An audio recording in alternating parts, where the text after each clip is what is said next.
गणेशबाग शाळा वॉर्ड क्रमांक 168 मध्ये आहेत आणि त्या शाळेचा रिपेअर एप्रिल 2024 ते जुलै 2025 पर्यंत संपलाय। करोडो रुपयाचा निधी तरतूद केली होती। 26 जानेवारीला फ्लॅग होस्टिंगसाठी गेले होते, तेव्हा मी बघितले की जे पाणी वॉटर टँकचा जे ढाकण होता ते मला असं दिसत होता की कव्हर नाही व्यवस्थित।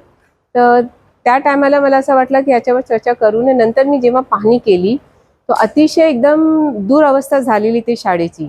एंट्रीला जर गेला तर हेवी वेटचा गेट लावलेला आहे, त्या गेटमध्ये फ्रेम नाही आहे व्यवस्थित, त्याला खिला टाकून त्या गेटला एनक्रोच केलेला आहे।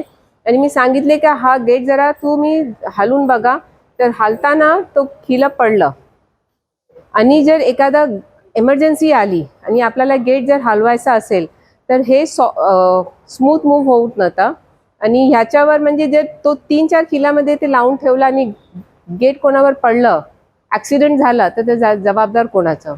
आणि जे झाकण जे आहे पाणीचं वॉटर टँकचा, त्याला पण लॉक अँड की नाही आहे आणि ते कोणी चोरीला गेला, कारण की तिकडे पाठीमागचा जे गेट आहे त्याला पण व्यवस्थित फ्रेम नाही आहे आणि तो खिलामध्ये अडकलाय, तो पण व्यवस्थित नाही। तो कोणी चोरीला गेला आणि एखादा घटना घडली, ते वॉटर टँकमध्ये कोणी पडलं, तर त्याच्यानंतर प्रशासन जागी होणार का? तो एक मोठा प्रश्न आलाय।